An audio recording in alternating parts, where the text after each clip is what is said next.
Nós estamos falando das enchentes do Rio Grande do Sul, que no dia que nós estamos gravando aqui este podcast, este episódio, a gente acaba de completar um mês dessas tragédias. O número de desabrigados é enorme, o número de desaparecidos, o número de mortos. E sem dúvida, toda a solidariedade do povo brasileiro com os gaúchos vem sendo manifesta nessas últimas semanas, face a toda a comoção que o problema trouxe para todo o Brasil. Falar de desabrigados, falar de vítimas, nós não podemos deixar de lembrar de outras doenças infecciosas que acometem especialmente situações de catástrofes como essas, situações de enchentes, onde, como se não bastasse já todo o drama e sofrimento vivido por essa população e por aqueles que assistem essa população, o risco de doenças, de surtos, se eleva muito nessas condições. E é sobre isso que nós vamos conversar hoje, claro, no nosso mais um episódio do R3K, Sua Saúde, nossa especialidade. Eu e Rosana Richman temos o prazer e a honra de receber conosco nesse bate-papo Sheila Magalhães. Sheila Magalhães é jornalista da Band News, diretora executiva do jornalismo, aliás, não só do jornalismo, de toda a Band News. Sheila, que prazer estar aqui com você, é uma honra recebê-la aqui. Esse nosso podcast fica muito feliz de estar com você hoje aqui, falando de um tema que não é dos mais agradáveis, mas certamente você tem você vivencia muito isso no seu dia a dia, no seu jornalismo diário, né? Ela está no jornal da Band News toda manhã, para quem quiser acompanhar com a Carla e com o Megali lá. E seja muito bem-vinda a mais esse episódio nosso. Eu que agradeço muito o convite, é uma honra, obrigada pelo convite. É uma alegria estar com vocês, porque é uma forma de prestar serviço, né, gente? De a gente trazer informação para as pessoas, acho que isso é primordial. A gente falou assim, o assunto não é bom, né? Esse que nos reúne aqui, mas ele é necessário e ele abre a oportunidade, abre a porta para esclarecer, para informar, para que as pessoas tenham acesso à informação. Acho que esse é o principal, né? Rosana, minha parceira, dê as suas boas-vindas também. A gente já se conhecia, né? Em entrevistas também, mas não pessoalmente. É isso aí, Agora sim. Muito feliz de estar aqui. Como o Renato disse, só quero reforçar a solidariedade com todo o povo gaúcho. Acho que cada um de nós, do jeito que pode, está fazendo um tipo de solidariedade, desde um podcast como esse, até tentando, em parceria com eu, no caso dos infectologistas do Rio Grande do Sul, também tentando ajudá-los de alguma maneira, seja através de documentos, seja através de algum tipo de auxílio. Acho que essa sensação de todos os brasileiros, e o Brasil, de novo, mostra que, né, do momento do vamos ver, essa solidariedade é incrível. O que não pode, e já entrando no assunto, é que, como você falou, fazem 30 dias, mas a coisa vai demorar muito ainda. Então, o que não pode é a gente achar que agora a água está baixando, as coisas começam a se resolver, porque não é assim. Eu diria que, pelo contrário, né? Eu acho que essa reconstrução que é um período muito difícil, não só para a saúde física, mas também para a saúde mental. Quando a gente fala de reconstrução, a gente não pode esquecer que primeiro houve um colapso na rede hospitalar, na rede de atendimentos de saúde, né? Desde o começo, desde o princípio, eu tenho insistido lá com os nossos repórteres para saber qual é a condição dos hospitais, das unidades básicas de saúde e das escolas, porque eu acho que essa é a base da sobrevivência em sociedade, atendimento de saúde e atendimento de educação, e isso colapsou. Quando você olha imagens do principal hospital de Canoas, por exemplo, é muito triste, se perdeu tudo. E aí eu acho que esse é um ponto de partida importante para a gente falar aqui, porque a gente está falando de aumento nos casos de leptospirose, de mortes de leptospirose, mas ao mesmo tempo de outras tantas doenças que criam uma sobrecarga, que já criariam uma sobrecarga naturalmente no sistema de saúde, mas que está colapsado. Qual é a saída em casos assim, né? Eu acho que esse é o grande desafio de situações como essas, né? Porque as doenças que acontecem normalmente continuam ocorrendo. As pessoas continuam tendo seu câncer, que precisam ser tratados, estão aparelhos de diálise, as gestantes estão parindo, os prematuros estão nascendo, as condições, os infartos, os AVCs, essas doenças todas que acontecem na população continuam acontecendo, além de todos esses agravos que nós vamos conversar aqui relacionados às enchentes. A leptospirose é uma delas que você comentou. Para um serviço de saúde colapsado, muitas vezes, em algumas cidades, né? Então, a logística de remoção desses indivíduos crônicos, de atendimento a cadeirantes, a idosos, a grávidas, né? Como a gente comentou, a parturientes, é toda uma logística que não é fácil fazer da noite para o dia. Nós não estamos falando de alguma... Vamos programar para fazer daqui 3 meses, 6 meses. Você consegue fazer estrutura, canais de transporte, de pacientes, hospitais referência. Tudo tem que ser criado da noite para o dia. Eu acho que esse é o grande desafio. Né? No caso da leptospirose, a gente está falando de 8 mortes confirmadas até aqui. Qual a dimensão dessa gravidade? Aliás, o que é a leptospirose? Acho que é importante a gente falar, né? O que é, os básico, sintomas, né? Então, a leptospirose é uma doença infecciosa. O agente causal é a leptospira, um tipo de uma bactéria. E o forte transmissor dela é através da urina do rato, né? Outros roedores também, mas o rato é o mais importante. Tem uma estatística que fala que, né, pelo menos aqui no município de São Paulo, para cada um humano tem 9 ratos. Né? Eu dispenso os meus, tá, gente? Não, quem quiser pegar os meus, eu estou abrindo mão.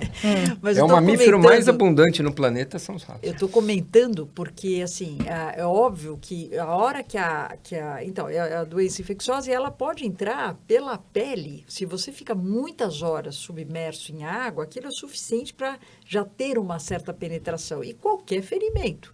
E vamos combinar que quem está esse período todo tentando salvar as coisas, certamente tem ferimento. Então, do ponto de vista prático, é uma doença que pode levar o quadro clínico inicial, ele pode confundir até com dengue, é dor de cabeça, febre, mas o que chama atenção é a panturrilha, uma das coisas que realmente a dor na panturrilha é uma dor muscular intensa. Pode ter náusea, vômito, mas o problema é que ela pode evoluir para formas mais graves.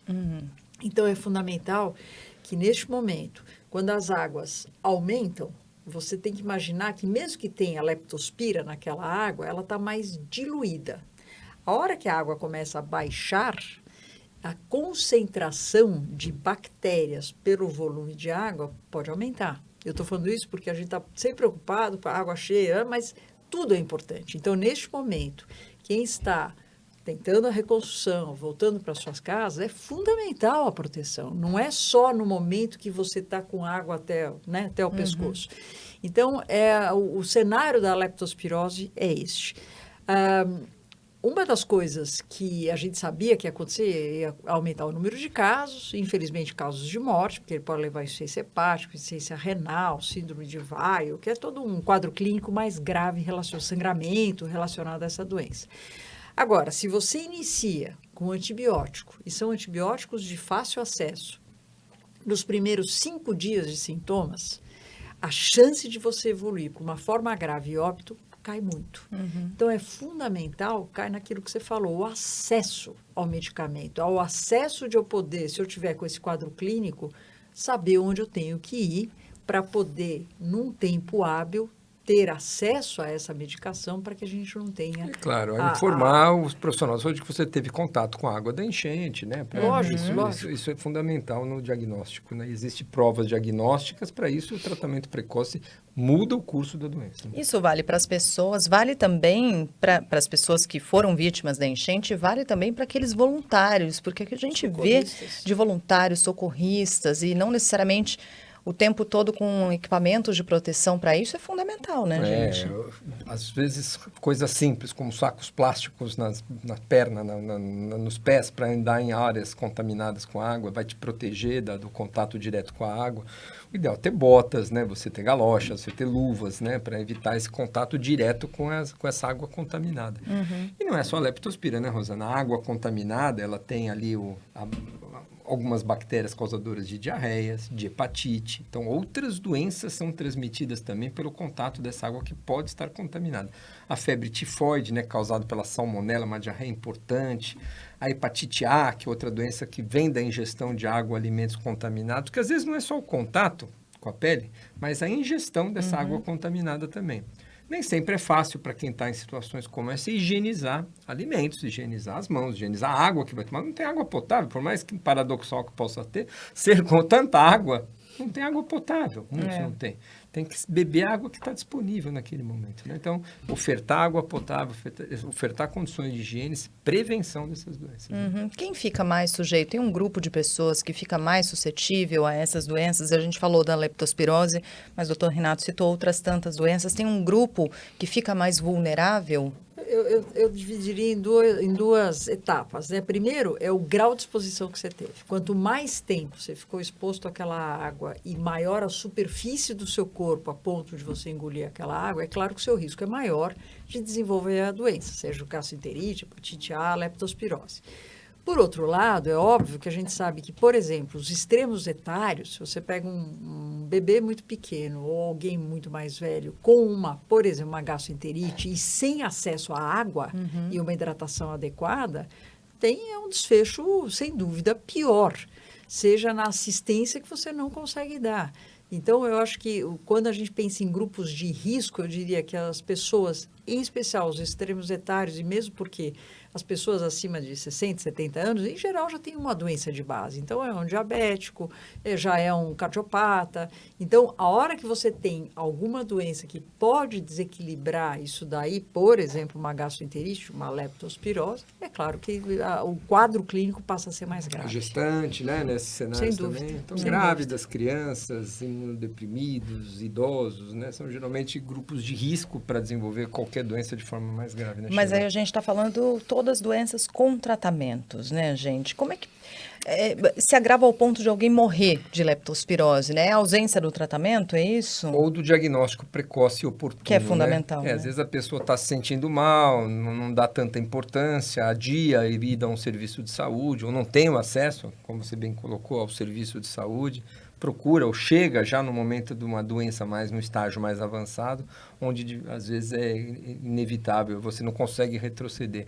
A dengue é um exemplo clássico, né? Nós estamos falando de doenças transmitidas por diversas maneiras, né? A gente falou do contato, que nem a leptospirose, a gente pode lembrar do tétano também, do acidente. Verdade. A gente falou da ingestão, hepatite A, a gente falou das diarreias, mas doenças, por exemplo, transmitidas por vetores, né? Os mosquitos, né? Então, que com tanta água que acaba ficando parada, proliferação de Aedes e transmissor de Zika, chikungunya, oropouche, febre amarela e dengue, são doenças transmitidas também que aumentam o seu risco nessas situações.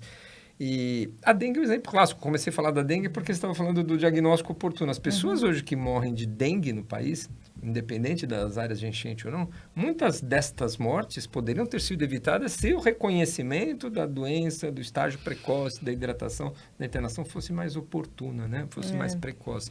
Então, sem dúvida, a leptospirose e tantas outras doenças que têm tratamento hoje, muitas vezes a gravidade pode ser evitada se a gente tivesse acesso e diagnóstico e orientação mais precoces. Algo que a gente está vendo muito no Rio Grande do Sul nesse momento é a quantidade de pessoas que tiveram de ir para abrigos. Isso. E não é pouca gente, né? Não. A gente inicialmente falou... Não é pouca gente e não é pouco tempo. Pois é, a gente chegou a falar de mais de 80 mil pessoas em abrigos. Esse número caiu porque as pessoas foram se deslocando eventualmente para casa de parentes, de amigos, saíram dos abrigos. Aquelas pessoas que voltaram para suas casas, e numa condição absolutamente precária, mas preferiram voltar, até para reunir ali o que é possível e tentar reconstruir suas vidas, mas a gente está falando ainda de quase 40 mil pessoas em abrigos, e não necessariamente em boas condições, embora haja um trabalho muito forte de voluntários, das entidades envolvidas no atendimento a essas pessoas, é um aglomerado de pessoas em que certamente as doenças estão ali circulando. Essa também não é uma preocupação, doutora? Sem dúvida. Imagina que, de um lado, existe uma relação, inclusive, da tua condição imune em relação à tua situação de estresse psicológico. Então, você tem que imaginar que aquelas pessoas que passaram por tudo isso, que eu não consigo, nós três aqui, não conseguimos nem imaginar o que essas pessoas passaram. Elas têm que ir para um outro local. Então, elas já estão abaladas do ponto de vista emocional, abaladas do ponto de vista até imunológico, porque a gente não sabe exatamente como é que está a condição delas, e mesmo de alimentação, de água, etc. Sono. De sono, tudo isso estressa. Então, isso, a hora que você tem, vamos supor que você tenha alguém nós estamos em plena época, por exemplo, de influenza, que é o vírus da gripe. O sul, agora, está frio, é exatamente a época que o vírus influenza ele consegue se proliferar mais.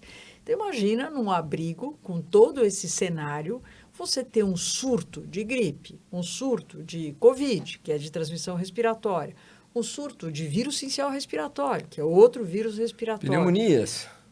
Pneumonias aumenta muito, além do problema de pele. Né? Que daí você tem que pensar, como já teve surto de escabiose, que é a sarna, surto de pediculose, que é o piolho, e não é por falta de higiene, é a condição mesmo que está lá. Então, é uma série de coisas que eu acho que isso tudo a gente sabe que tem risco de acontecer. O que não pode é proliferar. Então, uma vez que você está atento, quem está nos abrigos, os voluntários estão muito atentos, consigam identificar algum tipo de aumento do número de casos de alguma dessas doenças que a gente está falando, pode até colocar meningite nessa lista, é fundamental que se tome algumas providências no sentido de tentar bloquear aquilo e não fazer aquilo espalhar. Porque acontecer, infelizmente, a gente sabe que vai. O que nós vamos fazer agora são ações para aquilo não disseminar nos abrigos e, inclusive, em relação à saúde dos próprios voluntários. Nesses ambientes, as doenças respiratórias são as que mais preocupam, enfim, pela proliferação até... É outra via de transmissão, né? A gente está falando de vias de ingestão, vias de contato, vias de vetor e a transmissão respiratória, né? As pessoas muito próximas, num ambiente muito frio, sem ventilação, janelas fechadas.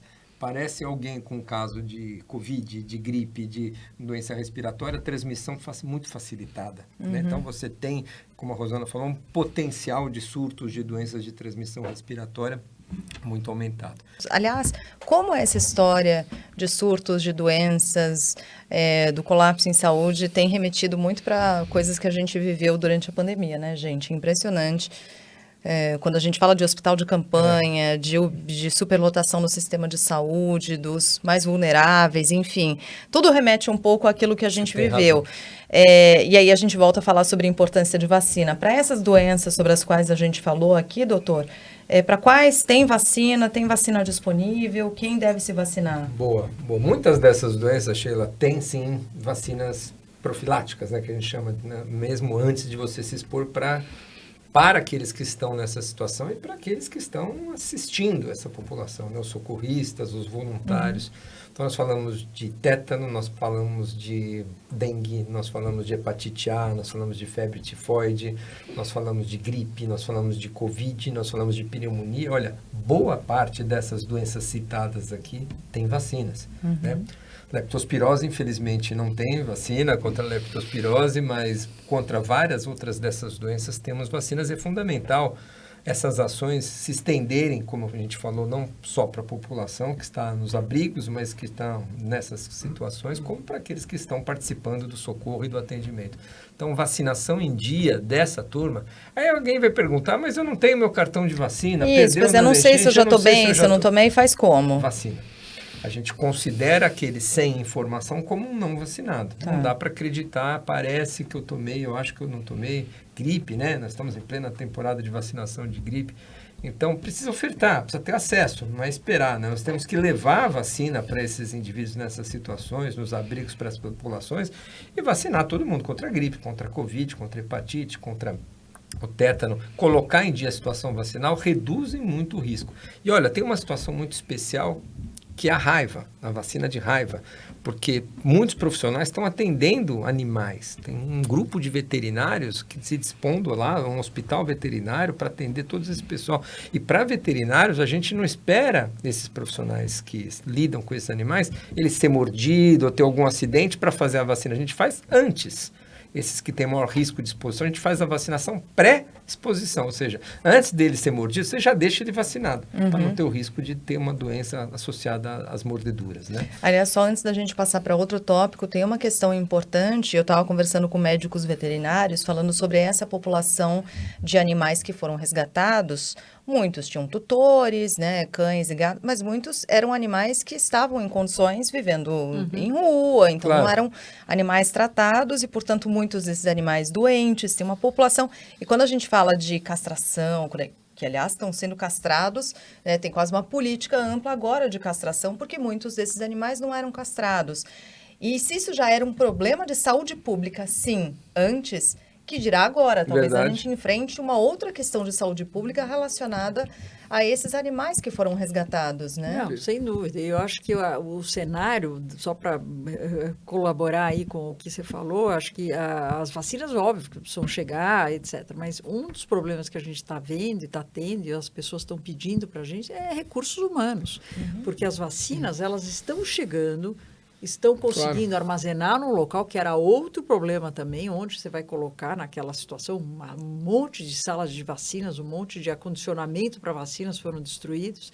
E agora estão pedindo recursos humanos, seja para assistência e vacinação, seja para veterinários que está precisando exatamente para fazer todas essas ações. Então, eu acho que a gente eu não fui ao Rio Grande do Sul, eu acho que é inimaginável o que está acontecendo lá. Então, por isso que a gente fala, o mínimo que a gente tem que fazer é ser muito solidário e tender a ajudar de alguma maneira. E lembrar também dos acidentes, né? Por acidente por mordedura de cobras, de escorpião, de aranhas. Eu estava vendo o número de acidentes com peçonhentos. Animais peçonhentos. Então, a gente tem não só as vacinas, mas os soros para combater esses acidentes peçonhentos. Né? E gente para aplicar tudo isso, né? Esse recurso humano que está esgotado. Recursos humanos né? que está esgotado. Esgotado fisicamente, mentalmente, porque tem trabalhado por semanas seguidas, dias e dias seguidos e precisa... enfim, precisa que outros profissionais estejam por lá trabalhando, né? A gente também reforça sempre esse apelo. Agora, a gente também vê naquelas cidades em que o nível das águas começou a baixar, um retorno para as casas. O que é muito compreensível, porque as pessoas querem voltar para ver o que elas conseguem ainda recuperar. A primeira coisa que eu gostaria de fazer é voltar para minha casa. Eu quero saber o que eu consigo recuperar. A esperança recuperar. de ainda achar alguma coisa que me remeta às minhas lembranças. E o que eu vou conseguir reconstruir, se vai ser aqui ou se vai ser em outro canto. E o que eu tenho visto em algumas reportagens é que algumas pessoas querem recuperar, têm tentado recuperar até alimentos. Querem recuperar colchão, mas que o colchão foi tomado por uma lama, por sujeira, está misturado com outros resíduos. O colchão, mas até alimentos, como eu falei, remédios. Eletrodoméstico e tal. Tem alguma recomendação específica nesses casos? Olha, tem.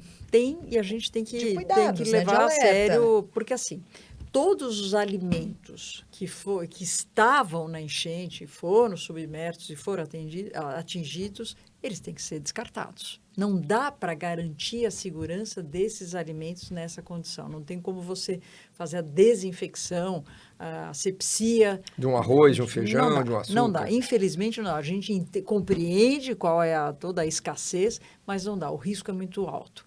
Da mesma maneira, em termos de medicamentos. Se o medicamento, de fato... Porque o que garante a saúde de um medicamento, né, é uma embalagem que não foi corrompida, que não foi violada. Então, não dá para garantir isso. Não dá para garantir. Então, o correto também é desprezar toda a parte de medicamentos. Do ponto de vista dos eletrodomésticos, daí não tem a ver com a doença infecciosa, mas tem a ver com segurança, em termos de choque, de parte elétrica, etc., também a recomendação é que não se utilize. E o que você for reutilizar, sei lá, você chegou lá, achou um brinquedo da sua filha que é, né, de plástico, etc., que você consegue fazer uma desinfecção. Beleza. Então, você deve, de preferência, lavar e com uma água sanitária, com a hipoclorito de sódio, né? Que todo mundo tem em casa, conhece a água sanitária. Então, existem proporções estabelecidas, né? A gente estava até conversando, uma colher de sopa para cada litro de água, e daí sim, você consegue deixar aquilo 30 minutos nessa solução, exatamente para você depois enxaguar e poder reutilizar. Então, vai ter que avaliar muito bem, mas assim, o que não dá para abrir mão são alimentos, bebidas, medicamentos. Isso não dá para abrir mão de você poder consumir, né? Consumir isso daí. Realmente não dá. Acho que a gente não pode encerrar sem falar sobre impacto para a saúde mental, né, gente? Porque Verdade. Como é grande o que a gente está vendo, e a gente está falando de surtos possíveis, né? E quando a gente fala de saúde mental, é algo para agora, mas é algo para a gente olhar para os próximos anos, para uma geração impactada por algo sem precedentes, né? O cuidado com esse tema, né? Eu acho que aqui a gente traça um paralelo muito importante com a pandemia, né? Eu acho que nessas situações de crises, de calamidades, de epidemias, como se expressa cada vez mais as desigualdades de um país, né? É justamente a população de menor renda, com menor condição, que mais sofre com a insegurança alimentar, que mais sofre com a falta de moradia, que mais sofre com as doenças, com dificuldade de acesso e com a saúde mental também, com escolas, com a saúde, com educação das crianças. Para onde você olhe, é desproporcional como são acometidas as populações mais vulneráveis do país. Então, é esse olhar que a gente precisa ter em termos de assistência, dar mais para quem mais precisa, né? É o princípio do SUS. Eu acho que isso tem que nortear as ações de atendimento a essas... Todos precisam ser atendidos, mas no aspecto da saúde mental não é diferente, né? São essas populações, essas vítimas dessas situações que mais estão sofrendo com situações de depressão, de ansiedade, situações de pânico, e muitas dessas condições já pré-existentes, pessoas que tinham já condições e que foram agravadas de saúde mental por essa situação. Não é difícil imaginar como esse pode potencializar, né, Sheila, esse tipo de dano e problemas de saúde mental.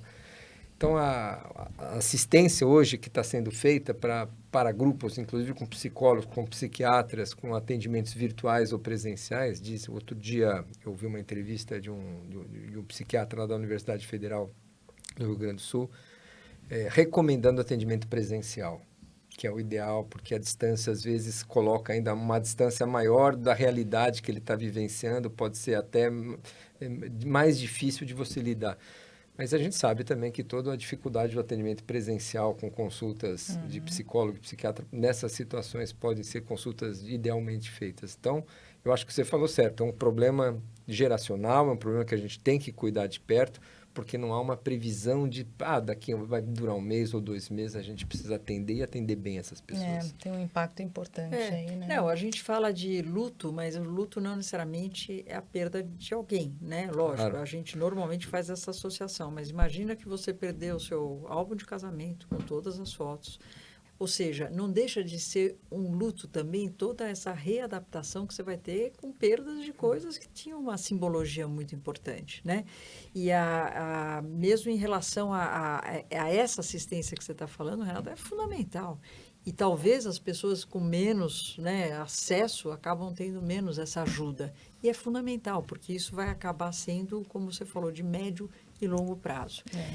Então, acho que aconteceu agora no Rio Grande do Sul, acho que, no mínimo, tem que servir para nós, assim como a gente falava isso durante a pandemia, para, né, entender o que está acontecendo a nível global. A gente está falando do Rio Grande do Sul, mas a gente podia estar falando soube que teve uma enchente na Alemanha agora, imagina. Teve e na Itália, na Alemanha. No ano passado a gente falou da Serra no Rio de Janeiro e assim vamos. Petrópolis, Amazônia, Juqueí, e assim vai, São né? Sebastião no ano passado. Então, não dá mais para a gente imaginar que esse seja um episódio isolado, infelizmente. Então, a gente tem que aprender de alguma maneira, né? Eu acho que a resposta da sociedade está sendo uma resposta bastante positiva, principalmente estou falando da parte de saúde agora, né? A Sociedade de Infectologia prontamente saiu um monte de documentos, um monte de guias, coisas práticas que tinha que ajudar aquele pessoal naquele momento.